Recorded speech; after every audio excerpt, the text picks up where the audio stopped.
Welcome to another edition of RCE. It's been a little while, but we're back for the new year. Yes, we're back. And again, you can always find old shows and nominate new ones and see what we've got listed at rce-cast.com. You can also follow me personally on Twitter, Brock Palen, all one word. And you can also find links to that on the website. You can also find a link to Jeff's blog off of the RCE website. So that is Jeff on the other end there. Jeff has been my co-host now for quite some time and has been a great help for this. So Jeff, thanks again for your time.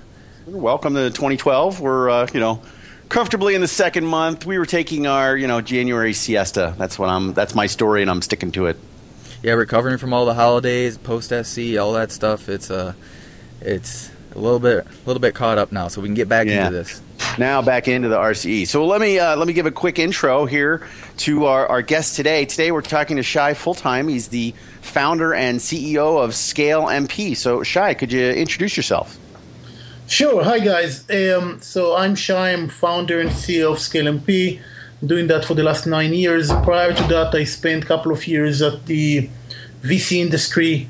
And prior to that, ran IT operations and advanced technology research center for Israel Defense Force Intelligence. All right. Well, I understand that you've just come off about a 17-hour flight, so I think it's perfect time for an interview right now. So we'll get you at your absolute best, right? Absolute best with a little bit less oxygen in my brain. Okay.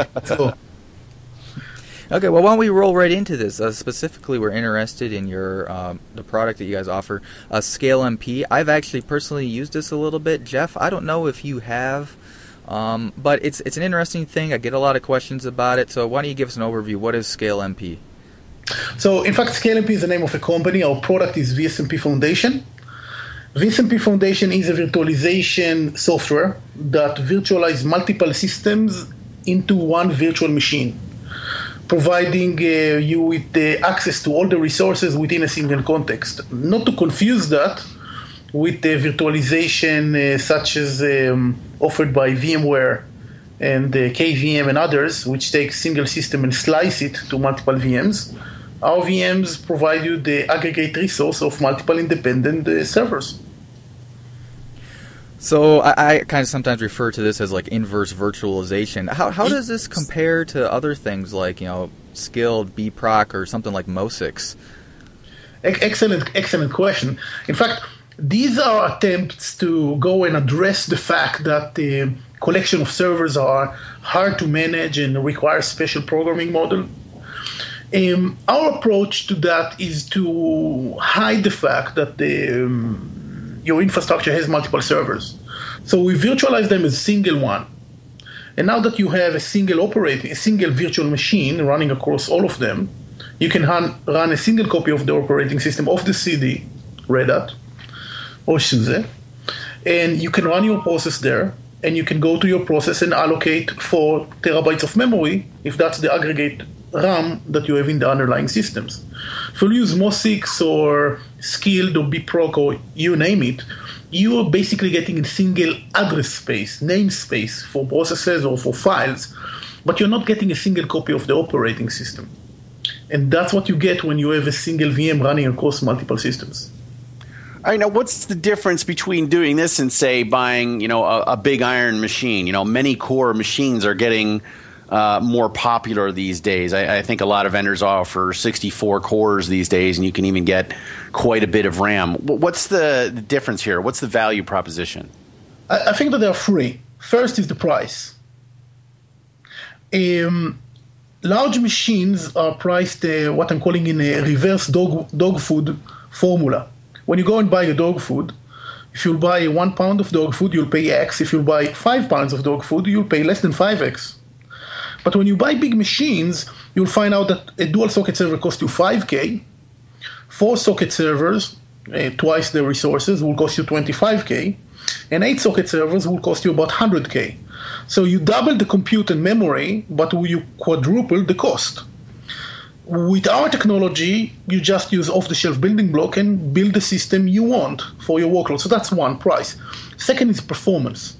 You're not limited to the type of processor sitting in this high-end machine. So, for example, if you go to buy 4-socket or 8-socket machine today, it will be based on the Intel side on Westmere processor, Westmere EX. If you do that with ScaleMP technology these days, you get a Sandy Bridge-based platform. So you get the latest and greatest CPUs. Not only that, even if you go for Westmere, on dual-socket machines, you can get Westmere machines, Westmere processors, that goes all the way to 3.46 gigahertz. So you get really, really advantage in speed compared to what you get in 4-socket and 8-socket machines. Last but not the least is flexibility. Let's assume that you already have your cluster. You're running your 200, 400, 600, maybe 1,000 node cluster, and you just need a large memory resource for a temporal use. Now you can take a software, allocate 20 machines, create a VM on an on-demand basis, run your workload, and when you're done, kill it and get the nodes back to the pool. So obviously, if you're tying all these things together, you need a lot of communication between the systems so that they're kind of hidden. What kind of hardware requirements are required for this? Any x86 server is what you need. The systems have to be connected with InfiniBand. There is a detailed list of systems that we have certified on our website. You can see there are dozens of servers from Dell, HP, IBM, Supermicro, Intel, others, Fujitsu on the website. In fact, if you have a server that's not on our website, there is a place to post server information and get from us, get us into a situation that we certify that machine. So all in all, if you have a x86 system, whether that's a dual socket, quad socket, or 8-socket machine, and it's connected with InfiniBand, you have the basics, and you can go from there. So do I have to patch Linux or anything like that to get a special kernel, to put like a hypervisor layer in there? Like what's actually involved for booting this thing up? So it depends what you're trying to do. You can take any operating system and run it on an aggregate VM, as long as you're using the I/O and the memory only of all the nodes you have. If you're trying to boot off-the-shelf operating system, take for example SUSE or Red Hat on a machine that has 1,000 cores, you better customize your kernel a bit. Not a lot of customization, a bit of them, and we provide them. You can download that off our website. So if you set up the VM to just aggregate memory of all the nodes you have, use the CPUs of one machine, no problem. Take it, don't need to customize anything. Operating system can go as is. But if you try to run a high core count VM, think about hundreds of cores. Best for you is to go and customize the kernel, and we can provide you that. Of course, the more advanced kernel that you use, if you start moving into the 3.2 and others, you need to do less customization because the kernel itself becoming smarter. That's great.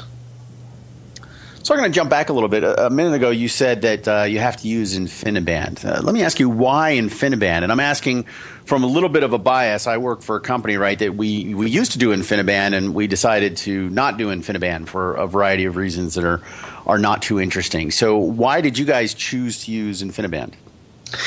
So history of ScaleMP, our first product, was running on Ethernet, in fact. There's nothing specific in InfiniBand that is a must for our product to work. Years ago, we figured out that InfiniBand is the interconnect that gives us the highest bandwidth.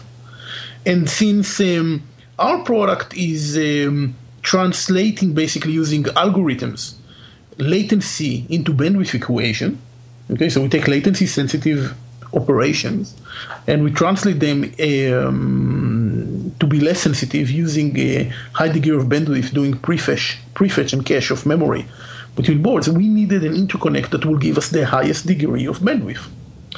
And today, the interconnect that gives you that is InfiniBand. You know, InfiniBand on a Sandy Bridge machine is crossing the 50 gigabit per second. So that's really great. Now, would there be any benefit in doing some kind of dedicated networking yourself, like a hypertransport type like solution, or something that would extend QPI or the PCI bus or something like that, as opposed to, say, a commodity network solution? There are discussions